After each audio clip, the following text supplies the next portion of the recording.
بسم الله الرحمن الرحيم. الحمد لله رب العالمين الرحمن الرحيم مالك يوم الدين، والصلاة والسلام على سيد المرسلين وعلى آله وصحبه أجمعين ومن تبعهم بإحسان ودعا بدعوتهم إلى يوم الدين. أما بعد، فأعوذ بالله من الشيطان الرجيم. بسم الله الرحمن الرحيم. كنتم خير أمة أخرجت للناس تأمرون بالمعروف وتنهون عن المنكر. صدق الله العظيم. حضرات گرامی قدر، معزز سامعین کرام، آج میں آپ حضرات کے سامنے NRC اور آسام سمجھوتے کی وضاحت کروں گا. جب سے اس ملک میں NRC اور CAB اور CAA کا مسئلہ چھڑا ہے، پورے ملک میں ہو کا عالم طاری ہے، اور چند لوگوں کے علاوہ پوری انسانیت اس ملک کے مستقبل کے سلسلے میں فکر مند نظر آ رہی ہے. ملت اسلامیہ کے افراد کو فکر کچھ زیادہ ہی ہے، اور اس کی بنیادی وجہ یہ ہے کہ ملت اسلامیہ وہ قوم ہے جو اپنے لیے بھی جیتی ہے اور اپنے غیر مسلم بھائیوں اور بہنوں کے لیے بھی جیتی ہے. یہ قوم خود غرض نہیں ہے. تو معلوم یہ ہوا کہ یہ امت سب کے لیے جیتی ہے. اور یہ میں نہیں کہہ رہا ہوں، بلکہ ہمارا قرآن کہتا ہے، ہماری مقدس کتاب کہتی ہے، اور اللہ تعالیٰ نے آج سے 1400 سال پہلے ہی اس کا اعلان فرما دیا. میں نے آپ حضرات کے سامنے قرآن کریم کے پارہ نمبر 4 سورہ نمبر 3 سورہ آل عمران کی آیت نمبر 110 کے کچھ حصے کی تلاوت کی. اس میں اللہ رب العزت نے اعلان فرمایا، کنتم خیر امہ، اے مسلمانوں، اے ملت اسلامیہ کے افراد و اشخاص، تم بہترین امت ہو. کنتم خیر امت، تم بہترین امت ہو. کیوں؟ اخرجت للناس، تمہیں پوری انسانیت کے لیے پیدا کیا گیا ہے. تم تمام انسانوں کے نفع اور نقصان کے ذمہ دار ہو. تمہیں پوری انسانیت کے لیے دنیا کا فائدہ بھی سوچنا ہے اور آخرت کا فائدہ بھی سوچنا ہے. تمہیں ان کو نفع پہنچانا ہے، ان کو تمہیں مصیبت سے نجات دلانا ہے. یہ قرآن کہتا ہے. آگے قرآن نے کہا، تأمرون بالمعروف، تم لوگوں کو، مسلمانوں کو بھی، غیر مسلم بھائیوں اور بہنوں کو بھی اچھی باتوں اور اچھے کاموں کی دعوت دیتے ہو. وتنہون عن المنکر، اور سب کو برے کاموں سے اور بری باتوں سے تم روکتے ہو.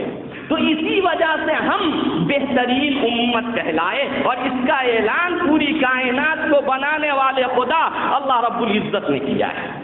لہذا ہماری ذمہ داری ہے کہ ہم NRC اور اس سے جڑے ہوئے جو مدعے ہیں ان کی وضاحت کریں، تاکہ پوری انسانیت کو سمجھ میں آئے کہ آخر ایسا کیوں ہو رہا ہے. اس کے لیے سب سے پہلے آپ کو آسام کی تھوڑی بہت تاریخ جاننی پڑے گی. جب انگریزوں کا قبضہ تھا اس ملک میں، تو 1905 عیسوی میں انگریز نے بنگال کے 2 حصے کیے، مشرقی حصہ اور مغربی حصہ. اور آسام کو، جس میں سلہٹ بھی شامل تھا، آسام کو بنگلہ دیش کے ساتھ شامل کر کے 1905 عیسوی میں ایک مستقل اسٹیٹ بنایا انگریزوں نے، اور وہ مشرقی بنگال کہلایا۔ پھر 1947 میں ہندوستان آزاد ہوا۔ 1950 میں 1950 عیسوی میں آسام کے ایک سیاسی لیڈر جو بعد میں وہاں کے کچھ دنوں کے لیے وزیر اعلیٰ بھی بنے، چیف منسٹر بھی بنے، گوپی ناتھ برڈولی، اس نے ایک تحریک چلائی کہ آسام کو مشرقی بنگال سے الگ کیا جائے، کہیں یہ مشرقی پاکستان کا حصہ نہ بن جائے، کیونکہ بٹوارا ہو چکا تھا اور بنگلہ دیش مشرقی پاکستان کہلاتا تھا۔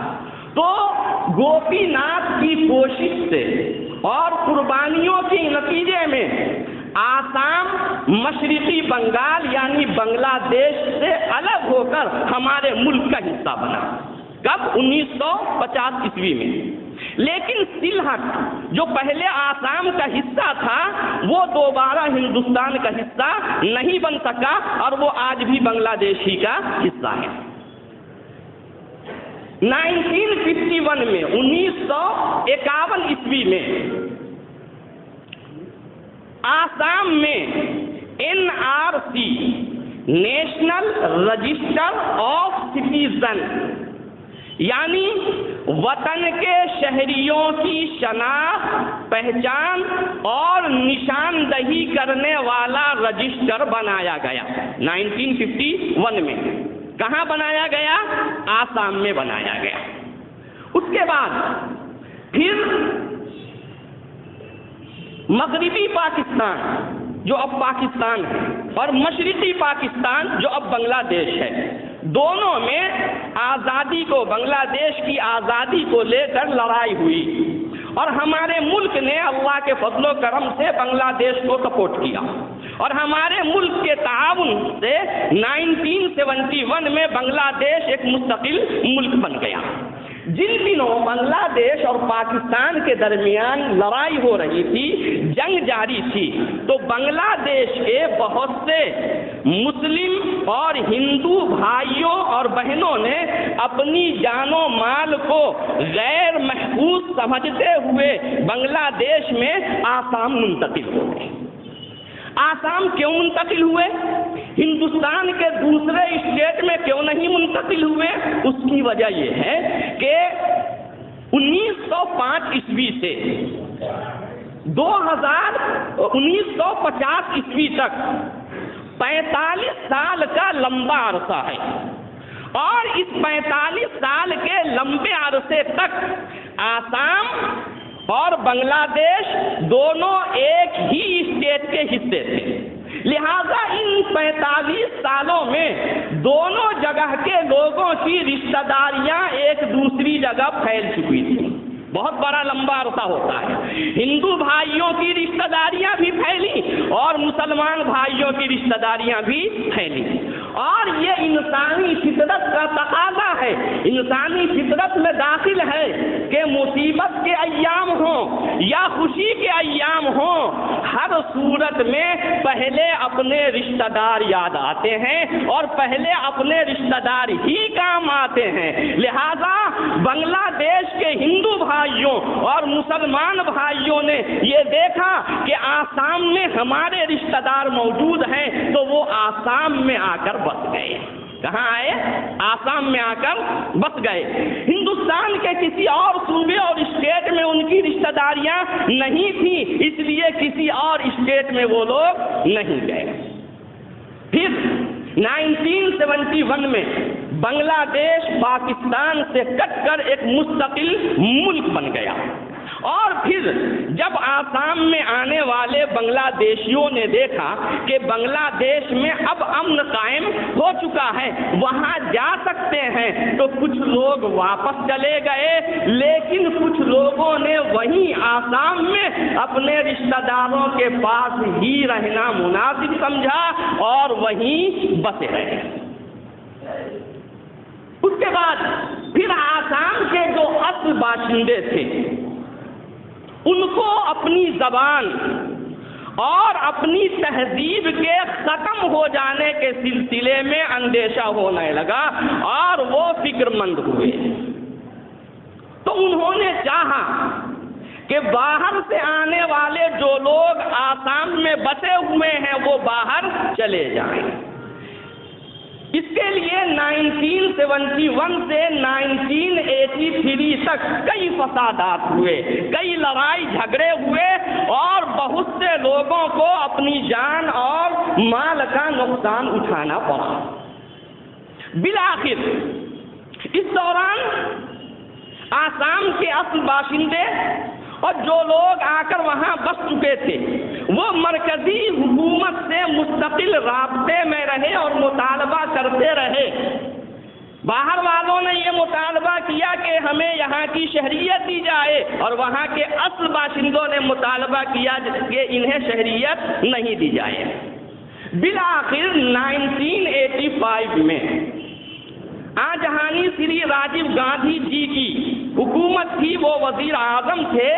دہلی میں 15 اگست کے دن آسام کے نمائندوں اور مرکزی حکومت کے نمائندوں اور آل آسام اسٹوڈنٹس یونین کے نمائندوں کی میٹنگ ہوئی اور اس میٹنگ میں ایک سمجھوتا ہوا جس کو آسام سمجھوتا کے نام سے جانا جاتا ہے. کس کے نام سے؟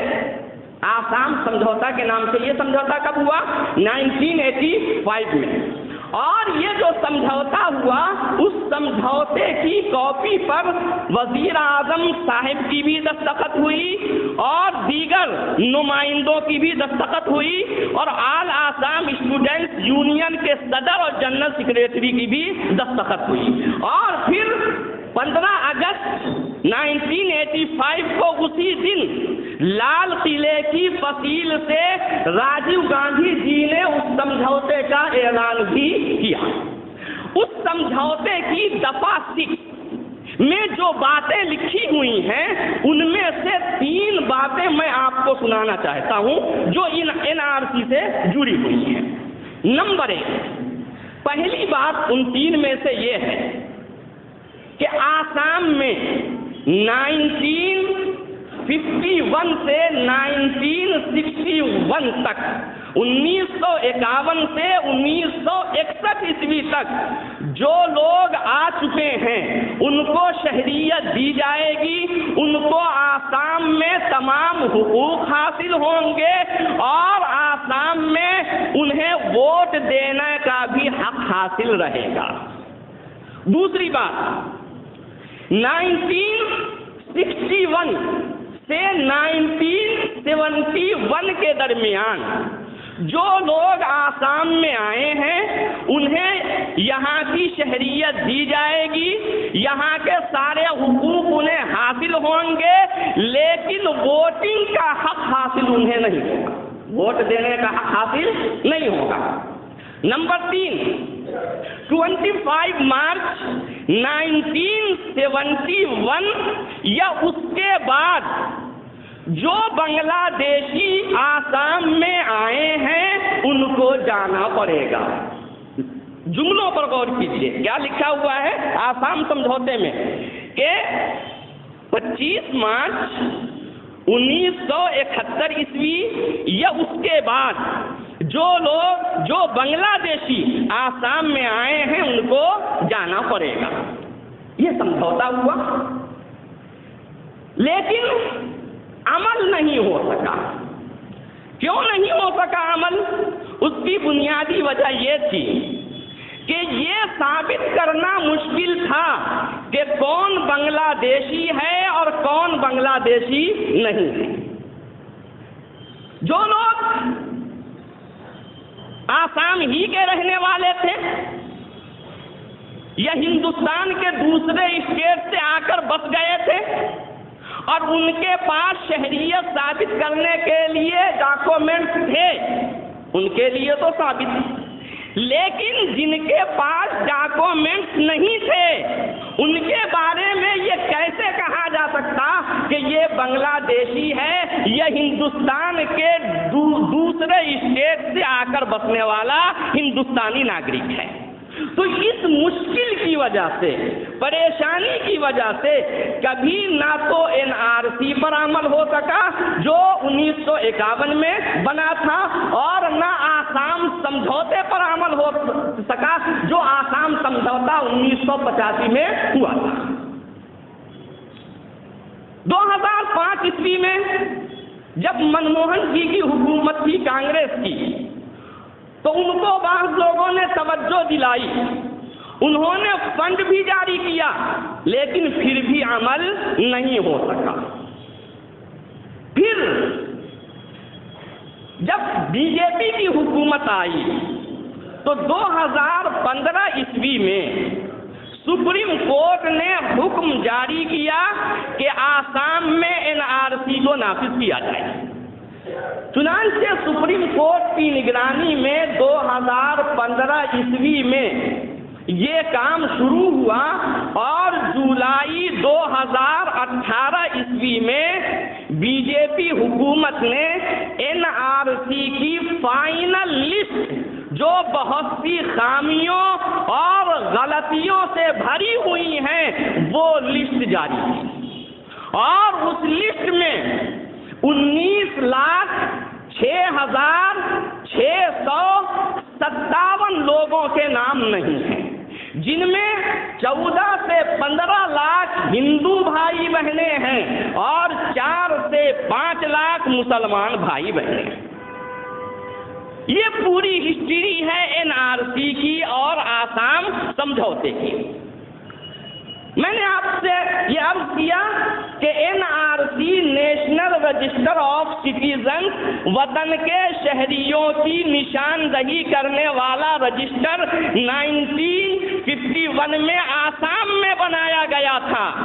آسام کے علاوہ ہندوستان کے کسی اور اسٹیٹ میں اس طرح کا کوئی رجسٹر کبھی تیار نہیں ہوا تھا، اس طرح کا کبھی کوئی رجسٹر تیار نہیں ہوا تھا۔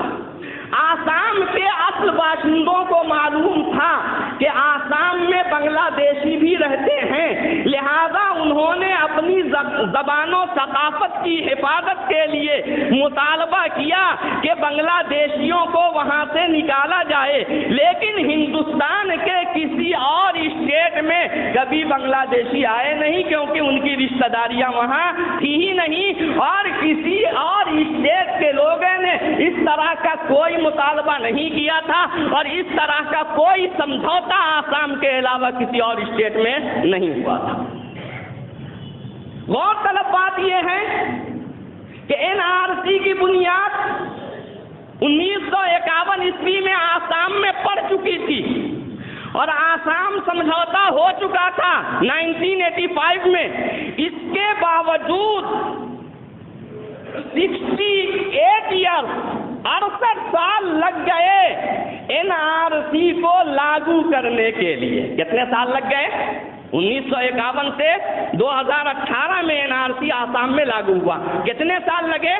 68 سال، 68 ایئرس لگے آسام میں NRC کو لاگو کرنے کے لیے، جبکہ NRC کی بنیاد وہاں موجود تھی، NRC رجسٹر وہاں تیار ہو چکا تھا۔ اب مرکزی حکومت کا کہنا ہے کہ ہم 2024 عیسوی تک پورے ملک میں NRC کو لاگو کریں گے، تو غور طلب بات یہ ہے کہ جس کی بنیاد کبھی دوسرے اسٹیٹ میں پڑی ہی نہیں، ان سارے اسٹیٹوں میں بھلا 4 سے 5 سال میں NRC لاگو کیسے کیا جا سکتا ہے؟ جہاں 68 سال لگ گئے اور جہاں بنیاد موجود تھی، بہت ہی مشکلات اور دشواریوں کا سامنا کرنا پڑا، بہت پاپڑ بیلنے پڑے، پھر بھی لسٹ جاری ہوئی تو اس میں ہندوستان کے سابق صدر جمہوریہ کے اہل خاندان کا نام نہیں ہے، اور ہندوستان کی آرمی میں جنہوں نے کام کیا، ملازمت کی، ہندوستان کے ناگرکوں کی حفاظت کے لیے اپنی قربانیاں پیش کی، پوری زندگی کھپائی، ان کا نام نہیں ہے، تو بھلا 4 سے 5 سال میں اور دوسرے اسٹیٹ میں کیسے NRC کو لاگو کیا جا سکتا ہے؟ ایک اور اہم بات یہ ہے کہ موجودہ حکومت سے پہلے کبھی بھی کسی حکومت نے، حتیٰ کہ جہانی اٹل بہار واجپئی جی کی حکومت تھی، مارچ 1997 سے 2004 تک، لیکن واجپئی جی کی حکومت میں بھی NRC کو آسام کے علاوہ دوسرے اسٹیٹ میں لاگو کرنے کی بات نہیں نکالی گئی، انہوں نے کبھی نہیں سوچا۔ واجپئی جی بہت بڑے گیان والے تھے اور وہ بہت پڑھے لکھے آدمی تھے، قابل آدمی تھے، ان کو معلوم تھا کہ اگر NRC کی بات کہیں اور شروع کریں گے تو ملک برباد ہو سکتا ہے۔ ان کو دیش سے محبت تھی، ملک سے محبت تھی، انہوں نے کبھی اس کا اعلان نہیں کیا، کبھی اس کے بارے میں چرچا بھی نہیں کیا۔ تو پھر اب اس طرح کا چرچا کیسے کیا جا سکتا ہے؟ اسی طرح غور طلب بات یہ ہے کہ ایک آدمی آباء و اجداد سے، اپنے پرکھوں سے اپنے ملک میں، وطن میں زندگی گزار رہا ہے اور ممکن ہے کہ وہ باہر سے آیا ہو اور ممکن ہے کہ یہیں کا شہری ہو، لیکن اس کے پاس کوئی ڈاکومنٹ نہیں، باپ کا انتقال ہو گیا، باپ نے کوئی جائیداد نہیں خریدی تھی اور اتفاق سے باپ کا نام ووٹر لسٹ میں آیا نہیں تھا یا آیا بعد میں نکال دیا گیا، ایسا بھی ہوا ہے۔ اب بیٹوں سے پوچھا جائے گا کہ تم اپنے باپ دادا کے سلسلے میں بتاؤ کہ وہ 1971 سے پہلے آ چکے تھے، تو یہ بیٹے کہاں سے پیش کر سکیں گے؟ جنہوں نے پیش کیا، چلیے آپ ان کو شہریت دیتے ہیں، اچھی بات ہے، لیکن جو پیش نہ کر سکے تو پیش نہ کرنے کی بنیاد پر آپ انہیں یہاں کا شہری تسلیم نہیں کریں گے تو ڈاکومنٹس ان کے پاس تو پاکستانی، بنگلہ دیشی، افغانی ہونے کے بھی نہیں ہیں، تو ان کو ودیشی کیسے ثابت کیا جا سکتا ہے؟ جب اس ملک کی شہریت ثابت کرنے کے لیے ڈاکومنٹ کی ضرورت ہے تو دوسرے ملک کا شہری ہونے کے لیے اس کو ثابت کرنے کے لیے بھی ڈاکومنٹ کی ضرورت پڑے گی۔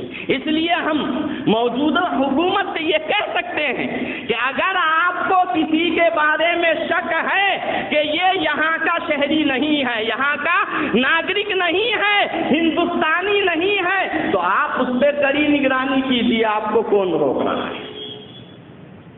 اس پہ نظر رکھیے، اس کی حرکت پہ نظر رکھیے، اس کی آمد و رفت پہ نظر رکھیے، خود ہی پتہ چل جائے گا اور معلوم ہو جائے گا کہ وہ یہاں کا ہے یا یہاں کا نہیں ہے۔ تو میرے محترم بزرگوں، دوستو، یہ ہے NRC کی حقیقت اور آسام سمجھوتے کی حقیقت، اور اسی حقیقت کی بنیاد پر کہ اس کو اگر لاگو کیا گیا تو بے شمار بھائیوں اور بہنوں پر، خواہ مسلمانوں پر آج ہو اور غیر مسلم بھائیوں اور بہنوں پر کل ہو، لیکن پریشانیاں آئیں گی، گھر بار کو چھوڑنا پڑے گا، ماں باپ میں، اولاد میں، شوہر بیوی میں جدائی پیدا ہو جائے گی۔ تو اس لیے اس چیز کو یہاں نافذ کرنا کسی بھی صورت میں مناسب نہیں ہے۔ اسی لیے آج مسلمان بھی احتجاج کر رہے ہیں اور بے شمار غیر مسلم بھائی اور بہنیں بھی احتجاج کر رہے ہیں۔ ہم درخواست یہ کریں گے کہ پورے ہندوستان میں جہاں کہیں بھی احتجاجی مظاہرے ہوں وہ پرامن ہونے چاہیے اور ہندوستان کے قانون کے دائرے میں رہ کر کرنے چاہیے۔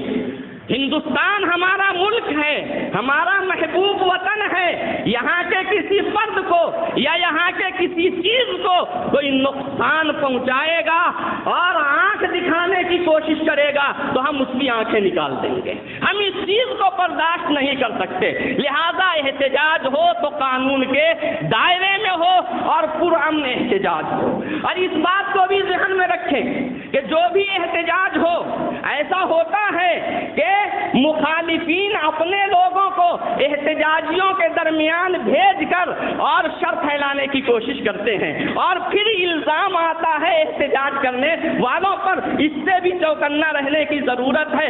اگر یہ دکھے کہ بظاہر کوئی احتجاجی ہے لیکن وہ ملک کے کسی چیز کو نقصان پہنچا رہا ہے، ملک کے قانون کے خلاف کام کر رہا ہے، فوراً اس کا ہاتھ پکڑیں اور بغیر کسی ضرور رعایت کے پولیس کے حوالے کریں۔